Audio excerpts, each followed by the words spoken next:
அடுத்து வரும் நிகழ்ச்சியானது ஜாய்ஸ் மேயர் ஊழியங்களின் நண்பர்கள் மற்றும் பங்காளர்களால் தாங்கப்படுகிறது.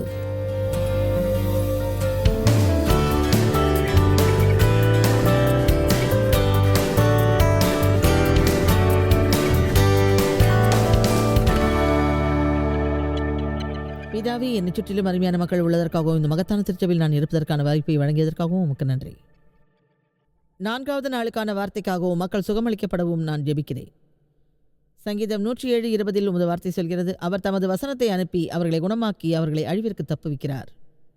எனவே எல்லா வகையிலும் உடல் ரீதியாக, மன ரீதியாக, உணர்ச்சியிலும் ஆவியிலும் மக்கள் சுகமளிக்கப்படுவதை நான் எதிர்பார்க்கிறேன்.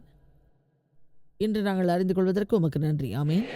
உங்கள் வாழ்வில் ஒரு கனவு அவசியம் என்பது பற்றி இன்று நான் பேசப்போகிறேன். நமக்கு கனவும் தரிசனமும் இருப்பது அவசியம். உள்ளபடியே தேவனிடம் நீங்கள் அதை கேட்க வேண்டியது இல்லை, அது உங்களுக்கு கிடைக்கும்.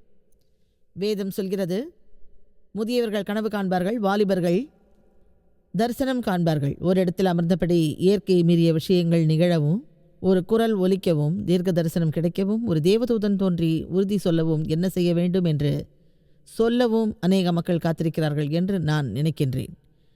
அதற்காக காத்திராமல் வெளியே சென்று முயற்சிக்க வேண்டும். இன்று இங்குள்ள சிலர் நினைப்பார்கள், நான் என்ன செய்ய தேவன் விரும்புகிறார்னு தெரியலையே.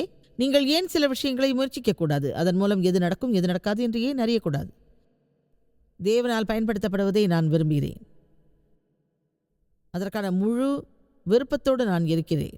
எனவே சில காரியங்களை நான் செய்கிறேன். எங்கள் திருச்சபையில் சனிக்கிழமை காலையில் மக்களை வீதிகளுக்கு அழைத்துச் செல்வார்கள், பிரசங்கம் செய்ய சொல்வார்கள். நேர்மையாக சொல்கிறேன், அதற்காக எனக்கு ஈவு வழங்கப்படவில்லை. தேவனுக்கு ஊழியம் செய்யவே நான் வெளியே செல்கிறேன். அங்கே குளிரும், அது வசதியாக இருக்காது. ஒவ்வொரு சனிக்கிழமையும் செயின்ட் லூயிஸில் எங்கள் குழந்தைகளுக்கு மருந்து கொடுப்போம். அதுதான் என் முதல் சுவிசேஷ பாதை. என் வேலையை ஒரு நபருக்கு நான் கொடுத்தேன். அதை அவர் என்னிடமே கொடுத்து விட்டு சொன்னார், எனக்கு இது தேவையில்லை.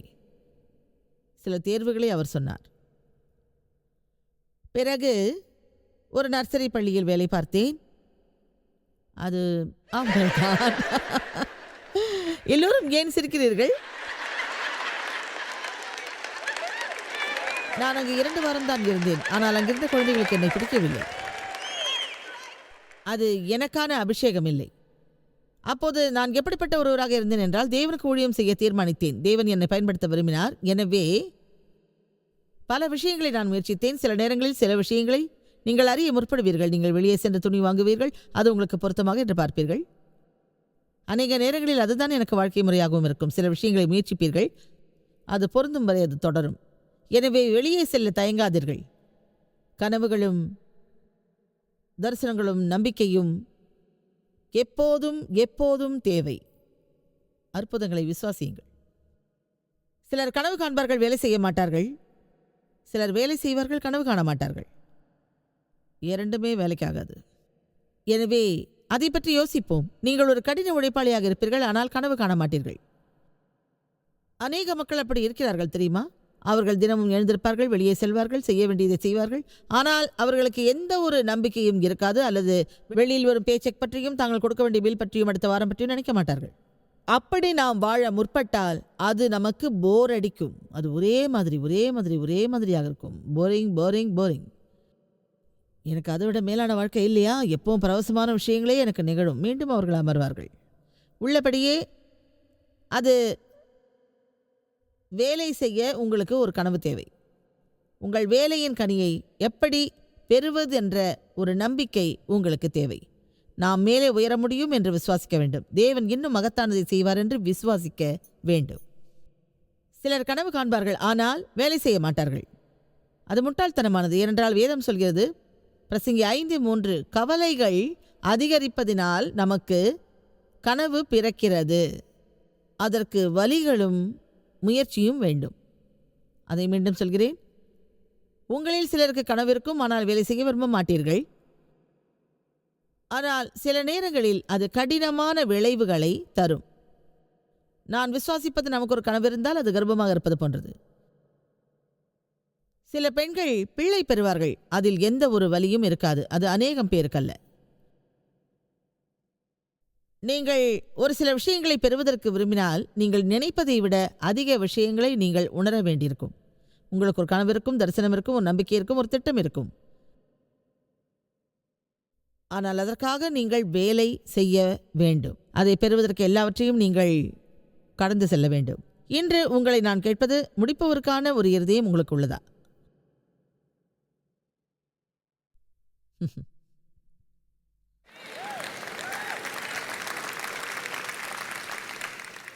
யோவான் 17:4 இயேசு சொல்கிறார், பிதாவே, என்னை மகிமைப்படுத்தும், நான் செய்யும்படி நீர் எனக்கு நியமித்த செயலை செய்து முடித்தேன்.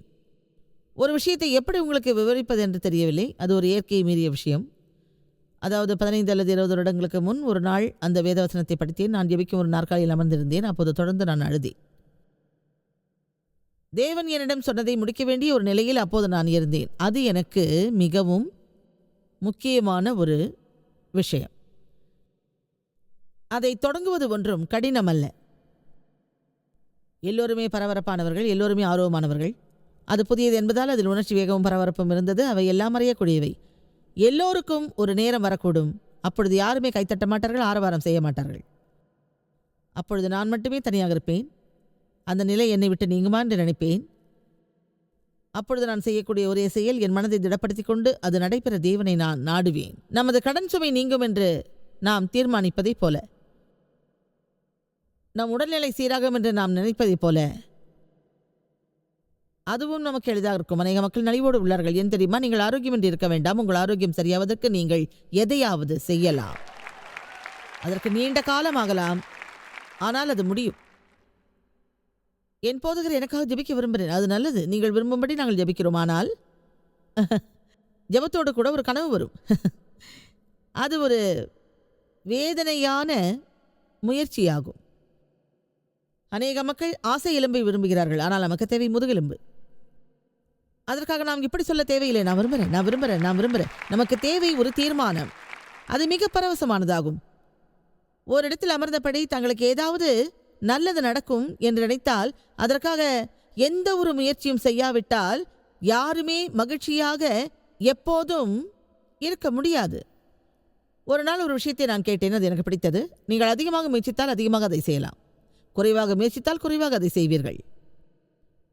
அதை மீண்டும் சொல்கிறேன், நீங்கள் அதிகமாக முயற்சித்தால் அதிகமாக அதை செய்யலாம், குறைவாக முயற்சித்தால் குறைவாகத்தான் அதை செய்வீர்கள். உங்கள் வாழ்வில் ஒரு கனவு தேவை. உங்கள் கடனிலிருந்து விடுபட விரும்பலாம், உங்கள் வீடு சுத்தமாக இருக்க விரும்பலாம், உங்கள் திருமணம் மகத்தானதாக இருக்க விரும்பலாம். அது சாதாரணம் அல்ல. அதற்கு நான் முயற்சி செய்கிறேன். ஆனால் உங்களை போன்ற திருமணம் எனக்கு பிடிக்காது. வேறு ஒரு நபர் நமக்காக எல்லாவற்றையும் முடிவு செய்வார் என்று எப்போதும் நினைக்காதீர்கள். அவர்களால் உங்களுக்கு எதுவும் செய்ய முடியாது. எனவே தேவனிடம் சென்று சொல்லுங்கள், என் தேவனே, நீர் என்னிடம் சொன்ன எல்லாவற்றையும் நான் செய்வேன். எஞ்சியுள்ளதை பற்றி நீர் அக்கறை காட்டவே நான் விரும்புகின்றேன் என்று. உங்களுக்கு ஒரு கனவு இருக்கலாம், அல்லது தேவன் பயன்படுத்தும் ஒரு தரிசனம் இருக்கலாம். அதற்காக இங்கே நீங்கள் வந்திருக்கலாம். ஆனால் உண்மை என்னவென்றால், ஞாயிறு மதியத்துக்கு பிறகு உங்களுக்கு கனவு இருக்காது. நாளைக்கு என்ன செய்ய போறீங்க யாருக்கு தெரியும்? அதுக்காக காத்திருப்பேன், என்ன நடக்குதுன்னு பார்ப்போம். அது நீங்கள் பெருமைப்படும்படியாக இருக்காது. அதை என்னால் சொல்ல முடியும். உங்களுக்கு ஒரு திட்டம் வேண்டும், அதை கருக்கொள்ள வேண்டும். ஒரு பெண் கருக்கொள்ளாமல் கர்ப்பிணியாக முடியாது. கருக்கொள் என்ற வார்த்தையின் அர்த்தம் விசுவாசித்தல். எனவே இயற்கையாகவே கணவரின் மூலம் பெண்கள் கருத்தரிக்கலாம், பிறகு கர்ப்பிணியாகலாம். ஆவியில் ஆவிக்குரியவற்றை கருத்தரித்து கனவுகளை பெறலாம். தேவன் நமக்கு நம்பிக்கையும் விசுவாசமும் வழங்குவார்.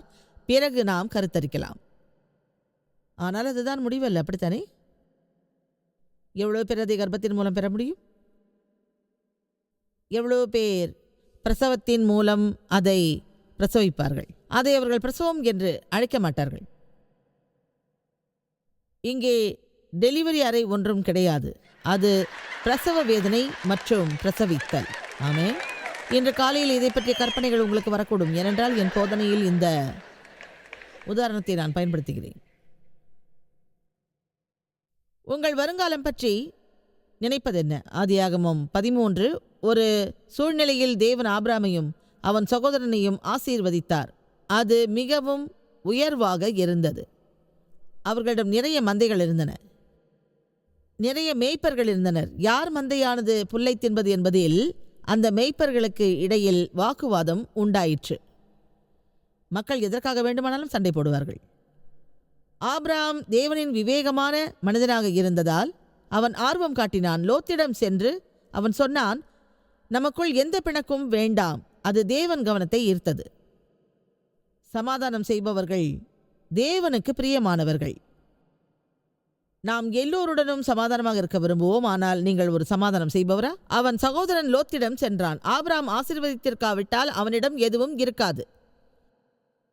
ஒரு நல்ல குணத்தோடு இருப்பது நமக்கு சுலபமாகும். நீ யார் என்று நினைக்கின்றாய்? நான் இல்லாம நீ யாராவும் இருக்க முடியாது. உனக்கு பிரச்சனை இருந்தா நான் புல்ல கொண்டு வருவேன். ஆனால் அவன் அப்படி சொல்லவில்லை. அவன் சொன்னான், நமக்குள் எந்த பிணக்கும் வேண்டாம். உங்கள் திருமணத்திற்கு பிறகு உங்கள் கணவனுடனோ அல்லது மனைவியுடனோ விவாதம் வரலாம். அப்போது முதலில் சென்று சமாதானம் செய்யும் நபராக நீங்கள் இருப்பீர்களா?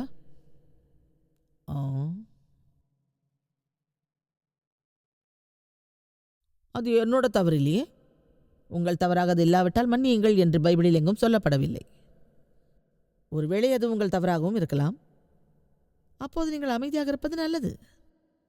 உங்கள் தவறாக அது இல்லாவிட்டாலும் நீங்கள் முதலில் சென்று சமாதானம் செய்ய விரும்புவீர்களா என்று நான் கேட்கிறேன். அதை செய்வீர்கள். தேவன் உங்களை ஆசீர்வதிப்பார். சமாதானத்தை நிலைநாட்ட நீங்கள் செய்ய வேண்டியதை செய்தால் தேவன் உங்களை கௌரவிப்பார். எனக்கும் உங்களுக்கும் இடையில் மோதல் இல்லாமல் இருக்க நான் ஜெபிக்கிறேன். இதை கவனமாய் கேளுங்கள். நீ விரும்பும் யோர்தான் பூமியை நீ எடுத்துக்கொள், மீதமுள்ளதை நான் பெறுகிறேன். என்ன ஒரு பணிவான குணம்! எனவே லோத்து அருமையான பகுதியை தேர்வு செய்தான்.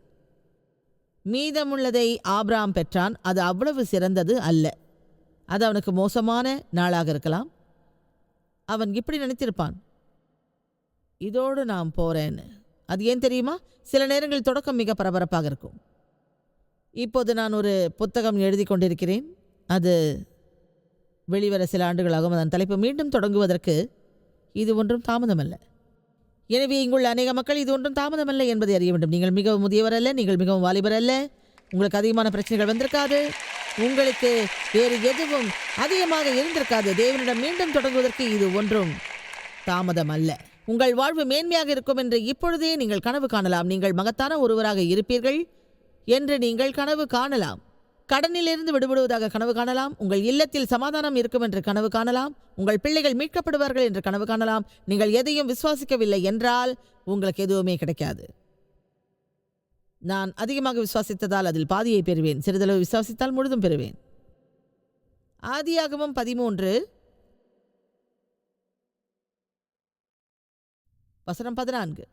லோத்து ஆபிராமை விட்டு பிரிந்த பின்பு கர்த்தர் ஆபிராமை நோக்கி, உன் கண்களை ஏறெடுத்து நீ இருக்கிற இடத்திலிருந்து வடக்கேயும் தெற்கேயும் கிழக்கேயும் மேற்கேயும் நோக்கிப்பார் என்றார். அவர் சொன்னார், அந்த மலையின் உச்சிக்கு செல், உன்னிடம் உள்ள மன அழுத்தத்தை போக்கு, அதேரியத்திலிருந்து விடுபடு, வேறு எங்காவது செல், அங்கே உனக்கு மகத்தான தரிசனம் கிடைக்கும்.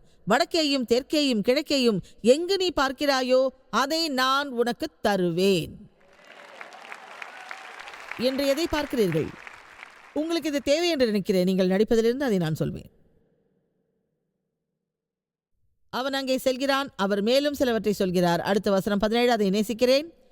அது சொல்கிறது, நீ எழுந்து நாட்டின் நீளமும் அகலமும் எம்மட்டோ அம்மட்டும் நடந்து திரி, உனக்கு அதை தருவேன் என்றார். அவனிடம் 2 விஷயங்களை செய்ய சொன்னார். அவர் சொன்னார், எதையாவது பார், பிறகு அங்கிருந்து வெளியேறு. வேறு எதையாவது பார், அங்கிருந்து வெளியேறு. பல ஆண்டுகளுக்கு முன்னால் முதலாவதாக ஒரு போதனை கேசட்டை கேட்டேன். அதற்கு முன்பு அதை நான் கேட்கவில்லை. அதற்கு சில வாரங்களுக்கு முன்னால் தேவன் ஒரு மகத்தான வழியில் என்னை தொட்டார். பிறகு பரிசுத்த ஆவியின் வல்லமையான நிரப்புதலை நான் பெற்றேன். தேவன் அப்படி உங்கள் வாழ்வை தொட்டால் அதன் மூலம் சிறிய ஒன்றையோ அற்பமான ஒன்றையோ நீங்கள் பெற மாட்டீர்கள். எதையாவது செய்ய அவர் உங்களை ஆயத்தம் செய்வார். உங்களில் எவ்வளவு பேர் அபிஷேகப்பட்டிருப்பதை விசுவாசிக்கிறீர்கள்? நீங்கள் எதற்காகவோ அபிஷேகிக்கப்பட்டிருக்கிறீர்கள். அது ஏதாவது செய்வதற்காக இல்லை என்றால் நமக்கு எந்த ஒரு அபிஷேகமும் தேவைப்படாது. கைவிடுவதற்கு நாம் அபிஷேகிக்கப்படவில்லை. சோம்பலோடு இருக்க நாம் அபிஷேகிக்கப்படவில்லை. ஆவியில் எதையாவது காண்பதற்கும் அதோடு நம் வாழ்வில் நடப்பதற்கும் நாம் அபிஷேகிக்கப்பட்டிருக்கிறோம். அன்று அந்த போதனை டேப்பை நான் கேட்டேன். அது மார்க் அதிகாரம் 4 உள்ள ஒரு போதனையாகும். அதாவது ஒரு புறத்திலிருந்து மறுபுறம் செல் என்பதாகும். பல வருடங்கள் நான் ஒரு திருச்சபையில் இருந்தேன். அங்கே ஒரு முறை கூட 1 மணி நேரம் முழுவதும் யாரும் போதித்து நான் கேட்டதில்லை. 15 அல்லது 20 நிமிடம் பிரசங்கம் இருக்கும். அடுத்தபடியாக அங்கே இருந்த யாருமே ஒரு வசனத்தை 1 மணி நேரம் போதிக்கவில்லை. அதில் நான் உற்சாகமாக இருந்தேன். அதை நான் ஏன் விரும்பினேன்? அதில் அபிஷேகம் உள்ளது. ஒரு இடத்தில் அபிஷேகம் இருந்தால் அங்கே ஒரு நாள் முழுவதும் அமர்ந்து அதை நாம் கேட்கலாம். ஏனென்றால் உள்ளபடியே ஒரு நபர் உங்களிடம் பேசவில்லை. தேவன் அந்த நபரை பயன்படுத்தி உங்களிடம் பேச வைக்கிறார். அது உங்கள் தலையில் விழவில்லை, உங்கள் இருதயத்தினுள்ளே விடுகிறது. ஏனென்றால் அது தேவனின் வார்த்தை என்ற சாட்சி உங்களில் வருகிறது. அன்று அந்த போதனையை நான் கேட்டேன். அது எனக்குள் முழங்கியது. ஒரு வலுவான காற்று போன்ற ஏதோ ஒன்று வந்தது. அதை நான் இயற்கையாக உணரவில்லை, ஆனால் ஏதோ ஒன்று என் ஆவியில் பிறந்தது. அதில் நான் அறிந்தது இதுதான்: ஒரு நாள் இந்த உலகம் முழுவதும் நீ செல்வாய், என் வார்த்தையை நீ போதிப்பாய். உன்னிடம் ஒரு மகத்தான ஊழியம் இருக்கப் போகிறது. அதாவது நாம் அப்போதிருக்கும் சூழ்நிலையிலேயே தேவன் அதை வெளிப்படுத்துவார். அதைத்தான் நாங்கள் பிறகு பெற்றோம். இன்று எல்லாமே டேப்பில் பதிவு செய்யப்படுகிறது. அவை எல்லாவற்றையும் மின்னணு மூலமாக நாங்கள் அனுப்புகிறோம். இந்த உலகின் 2/3 பகுதிகளில் நாங்கள் போதிக்கும் தேவனின் வார்த்தை 63 மொழிகளில் ஒளிபரப்பாகிறது, ஏறக்குறைய அனைத்து டிவிகளிலும். எனவே நான் சொல்ல வருவது இதுதான்: ஒரு மகத்தான குறிக்கோளோடு நாம் வெளியே செல்ல வேண்டும். அதில் தொழில் ரீதியாக அதிக முயற்சி இருக்கும். அதில் சில வேதனையான அனுபவமும் இருக்கும். நான் எங்கே இருந்திருக்க வேண்டும் அல்லது எப்படி இருந்திருக்க வேண்டும் என்ற விஷயத்தில் ஒரு கனவு இருந்திருக்காவிட்டால் இங்கே நான் நிச்சயம் இருக்க மாட்டேன். ஒரு வகையில் அதை ஒரு தீர்க்க தரிசனமாகவும் என்று நான் உணர்கிறேன். உங்கள் வாழ்வில் ஒரு கனவு இருக்க தேவன் விரும்புகிறார். உங்களில் சிலர் வெளிப்படையாக இருக்கலாம், உங்களுக்கு பிரச்சனைகள் இருக்கலாம், உங்களுக்கு சில வேதனைகள் இருக்கலாம், உங்களுக்கு சில ஏமாற்றங்கள் இருக்கலாம். எனவே அதை கைவிடுவதை விட வேறு எதுவும் இல்லை என்று நீங்கள் நினைக்கலாம். அதனால்தான் தேவன் இங்கே என்னை அனுப்பியதாக நான் நினைக்கிறேன். உங்கள் வாழ்வில் மீள்வதற்கான சில வழிகளை சொல்கிறேன். பவுல் தீமோத்தேயுவுக்கு சொல்லியதை நினைவு கூறுகிறேன். எழுந்து நில், அனலை அதிகரித்திடு, அந்த அனலை அணைய விடாதே, அந்த தீர்க்க தரிசனங்களை நினைத்திடு, உன் தாய் மற்றும் பாட்டியின் விசுவாசத்தை மறக்காதே, தேவன் உன்னிடம் சொன்னதை நினைத்திடு, தேவனின் சத்தியத்தை நினைத்திடு, மற்றவர்கள் செய்வதை பார்த்து அதன் மேல் ஆசைப்படாதே, நீயே எதையும் செய். எல்லோருக்கும் ஒரே தேவன்தான். கனவோடு இருங்கள், அதோடு வெளியே செல்லுங்கள். ஆதியாகமம் 15 நேசிக்கிறேன். அதில் உண்மையிலேயே சில முக்கியமான விஷயங்கள் உள்ளன. ஆதியாகமம் 15 வசனம் 1. இந்த காரியங்கள் நடந்த பின்பு கர்த்தருடைய வார்த்தை ஆபிராமுக்கு தரிசனத்தினாலே உண்டாகி, அவர், ஆபிராமே, நீ அஞ்சாதே, நான் உனக்கு கேடகமும் உனக்கு மகா பெரிய பெலனுமாய் இருக்கிறேன் என்றார். எனவே அந்த மனிதனாகிய ஆபிராமுக்கு தேவன் மகத்தான ஒரு வார்த்தையை வழங்கினார். அவன் மீண்டும் வந்து கேட்டான், அடியேனுக்கு என்ன தருவீர்? நான் பிள்ளை இல்லாமல் இருக்கிறேன். தமஸ்ரு ஊரானாகிய இந்த எலியேசர் என் வீட்டு விசாரணைக்காரனாக இருக்கிறான் என்றான். எனக்காக நீர் என்ன செய்வீர் தேவனே? எல்லாம் எனக்கு உள்ளது, ஆனால் அதை கொடுப்பதற்கு எனக்கு ஒரு பிள்ளை இல்லை. அதை என் ஊழியக்காரனுக்கு நான் விட்டு செல்வேன். வசனம் 3. பின்னும் ஆபிராம், தேவரீர் எனக்கு பிள்ளை பாக்கியம் அருளவில்லை, இதோ என் வீட்டிலே பிறந்த பிள்ளை எனக்கு சுதந்திரவாளியாய் இருக்கிறான் என்றான். அவன் அதை ஒரு முறை சொல்லவில்லை, இருமுறை சொன்னான். அப்போது அவன் பேசியதில் அவன் திருப்தி அடைந்தான். தேவன் இன்று உங்களிடம் பேசுகிறார். உங்களிடம் தேவன் பேசுவது உங்களிடம். உங்களிடம் உங்களிடம் அது ஒன்றும் கடினமல்ல, எனக்கு குறைந்த நேரமே உள்ளது. உங்களிடம்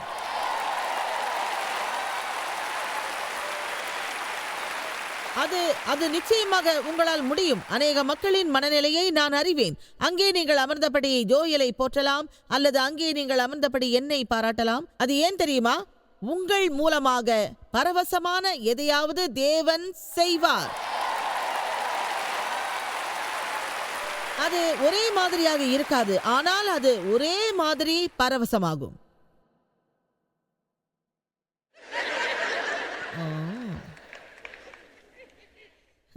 கருக்கொள்ளும் ஆற்றல் வேண்டும். இன்று அநேக மக்கள் கருக்கொள்ள நான் விரும்புகிறேன். ஆண்கள் இன்று கருத்தரிக்க வேண்டும். எல்லோரும் இதை டிவியில் பார்க்கிறீர்கள். உங்கள் டிவியை அணைக்க வேண்டாம். ஏனென்றால் அந்த சிறிய பெட்டியிலிருந்து சிலவற்றை அகற்ற வேண்டும். அந்த போரிங் பாக்ஸை அகற்ற யார் உதவியாவது உங்களுக்கு தேவைப்படும். ஆமேன். நான் சொல்வதை கேளுங்கள். அதை நேசிக்கிறேன், நேசிக்கிறேன், நேசிக்கிறேன். அப்பொழுது கர்த்தருடைய வார்த்தை அவனுக்கு உண்டானது. வசனம் 4, இவன் உனக்கு சுதந்திரவாளி அல்ல, உன் கர்ப்ப பிறப்பாய் இருப்பவனே உனக்கு சுதந்திரவாளி ஆவான். அப்போது அங்கே ஒரு பெரிய பிரச்சனை இருந்தது. ஏனென்றால் சாராய்க்கு பிள்ளை இல்லாமல் இருந்தது. அதை நீங்கள் தெளிவாக புரிந்து கொள்ள மிக எளிமையாக நான் சொல்கிறேன். அவள் ஏற்கனவே தன் வாழ்வில் மாற்றமடைந்தாள். எனவே அவன் தான் நினைத்ததை செய்ய முடியவில்லை. ஒன்றும் முடியல. என்ன செய்யறது? உள்ள நுழைஞ்சிட்டானா வெளியே போக வழி தெரியல.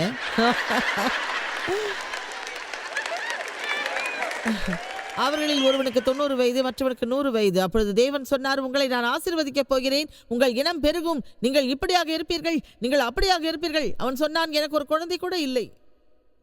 இரண்டாவது முறையாக சொன்னான், எனக்கு ஒரு குழந்தை கூட இல்லை. தேவன் அவனிடம் சொன்னார். வசனம் 5, அவர் அவனை வெளியே அழைத்தார். கூடாரத்திலிருந்து நட்சத்திர ஒளிக்கு அவன் வந்தான்.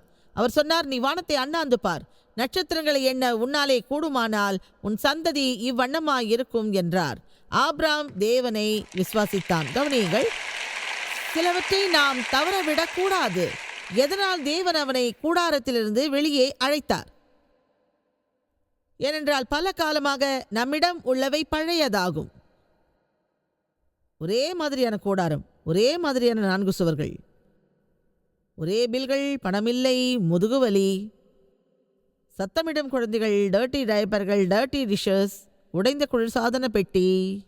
எனக்கும் வயசாகுது, நான் இங்கே உபயோகிச்சது எல்லாமே கீழே கிடக்கு.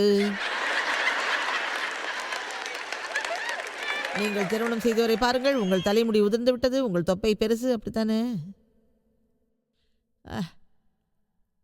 தேவன் சொன்னார், அங்கிருந்து வெளியே வா, அவற்றை முறைத்து பார்க்காதே, வெளியேறு, ஒரு தரிசனம் பார், இங்கிருந்து வெளியேறு, நான் உனக்கு செய்தவைகளை பார், நான் படைத்தவைகளை பார்.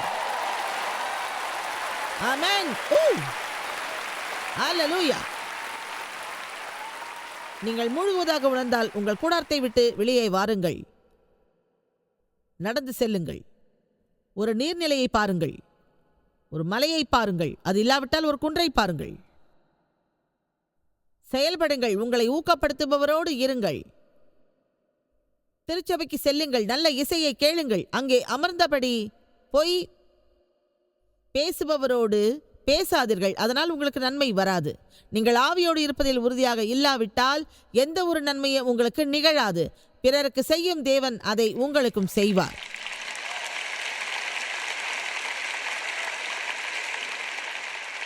முதியவர்கள் கனவு காண்பார்கள், வாலிபர்கள் தரிசனம் காண்பார்கள். யோவேல் 2:28. அப்போஸ்தலர், உங்கள் குமாரர் மீதும் உங்கள் குமாரத்தியர்கள் மீதும் என் ஆவியை ஊற்றுவேன். ஆண்களும் பெண்களும் தேவனால் வல்லமையோடு பயன்படுத்தப்பட்டனர். எனக்கு ஒரு கனவு உள்ளது. கனவில் என்ன நிகழும் அதை அதிகமாக அறிவேன். முதலாவதாக, இந்த கிரகத்தில் உள்ள மக்கள் சுவிசேஷத்தை அறியாவிட்டால் அவர்களை அடையும் ஒரு கனவு எனக்கு வரும். ஓரிடத்தில் அமர்ந்தபடி எப்போதும் நாங்கள் பேசுவோம். எந்த ஒரு குறிப்பிட்ட கருத்தையும் வலியுறுத்த என்று நான் இதை பேசவில்லை. எங்கள் ஊழியம் மிக பெரியது. எனவே ஒரு ராக்கிங் சேரில் அமர்ந்தபடி என்னால் சொல்ல முடியும், என் பங்கை நான் செய்துவிட்டேன் என்று. சமீபத்தில் இந்தோனேஷியாவில் இருந்து நாங்கள் வந்தோம். அப்போது என் மகன் டேவிட் உடன் நான் பேசினேன். அவன் எங்கள் உலக ஊழியங்களை கவனிக்கின்றான். நான் சொன்னேன், இந்த உலகில் நாம் இதுவரை போகாத இடங்களை பற்றி நாம் பேசினோம், அங்கே நாம் போக வேண்டும் என்றேன். பிறகு கேட்டேன், சரி, வேறு வறட்சியான பகுதிகள் என்ன உள்ளது? அங்கே நாம் போகாதிருந்தால் நிச்சயம் போக வேண்டும் என்றேன். அவன் சொன்னான், நிறைய உள்ளதென்று. பிறகு சில பகுதிகளை குறிப்பிட்டான். ஜப்பானுக்கு போகலாமா என்றேன். அவன் சொன்னான், அங்கு போய் நாம் எதுவும் செய்ய முடியாது, அவர்கள் அதை முழுவதும் மூடிவிட்டார்கள். நீ அங்கே போக வேண்டும், என்ன செய்ய முடியும் என்று அறிய வேண்டும் என்றேன். அவன் துணிச்சலானவன். அவன் சொன்னான், நான் போகிறேன், புத்தகம் விநியோகிப்போரை பார்க்கிறேன், நமது புத்தகங்களை மொழிபெயர்க்க சொல்கிறேன், திருச்சபைகளை அறிகிறேன், அங்கே செய்ய முடிவதை அறிகிறேன், நாம் டிவியில் தோன்றுவதற்கு என்ன வழி என்றும் அறிந்து வருகிறேன். பாரிஸில் எங்களால் டெலிவிஷனில் தோன்ற முடியவில்லை, எனவே இன்டர்நெட்டில் எங்கள் புரோகிராமை நாங்கள் போட்டோம். அதை ஆயிரக்கணக்கான மக்கள் நாள்தோறும் பார்த்தார்கள். அது இன்டர்நெட்டில் வருவதை எந்த அரசாங்கமும் தடுக்க முடியாது. காரணம், அது சேட்டலைட்டின் மூலம் வருகிறது.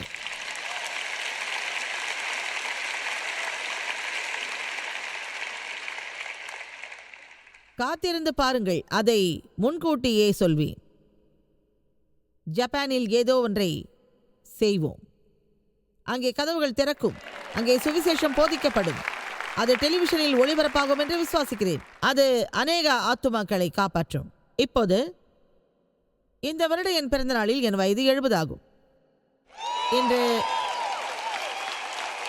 காலை டோலியும் நானும் ஒரு ஒப்பந்தம் செய்தோம். அவள் சொன்னால், எனக்கு 80 வயதாகிறது, உனக்கு 70 வயதாகிறது. நான் சொன்னேன், அது நல்லதுதான். உனக்கு 100 வயதாகும் போது என் வயது 90. அப்போது ஞாயிறன்று இங்கு உன்னை வாழ்த்துவேன். நமக்கு ஒரு கனவு தேவை. மக்கள் கேட்பார்கள், எப்போது ரிட்டையர் ஆவீர்கள் என்று. ரிட்டையரை பற்றி என்னிடம் பேசாதீர்கள். உங்கள் வாழ்வில் ஒரு அழைப்பு இருக்கும் போது எப்படி ரிட்டையர் ஆக முடியும்? இந்த ஒரு வேலைக்கு நான் விண்ணப்பிக்கவில்லை, எனவே சில வருடங்களுக்கு பிறகு ரிட்டையர் ஆகி நான் பென்ஷன் வாங்க போவது இல்லை. இதை நான் செய்யும் போதே இயேசு என்னை அழைத்துக் கொள்வார். அது ஏன் தெரியுமா? எனது ஈவு எனது வாய். எனவே நான் எங்கே இருந்தாலும் என்னால் பேச முடியும்.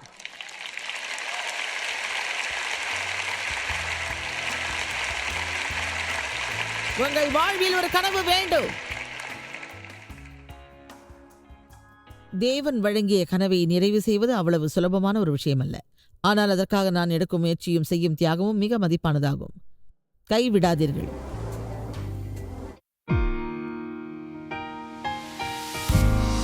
இந்த ஊழியத்தை உலகமெங்கும் சாத்தியமாக்கும் நண்பர்களுக்கும் பங்காளர்களுக்கும் எங்களது நன்றியையும் பாராட்டுகளையும் தெரிவிக்கிறோம். ஒன்றாய் இணைந்து நாம் பசி உழவுகளை போஷித்து உடைகளை கொடுத்து தேசங்களுக்கு சுவிசேஷத்தை சொல்லி வருகிறோம். எங்களை தொடர்பு கொண்டு www.jmumindia.org உங்கள் ஜெபத் தேவைகள் மற்றும் எங்களின் வெளியீடுகள் பற்றி அறிந்து ஜாய்ஸ் அவர்கள் நிகழ்ச்சிகளை அறிந்து எங்களோடு இணைந்து தேவ அன்பை உலகிற்கு பரவச் செய்யுங்கள். அடுத்து வரும் நிகழ்ச்சியானது ஜாய்ஸ் மேயர் ஊழியங்களின் நண்பர்கள் மற்றும் பங்காளர்களால் தாங்கப்படுகிறது.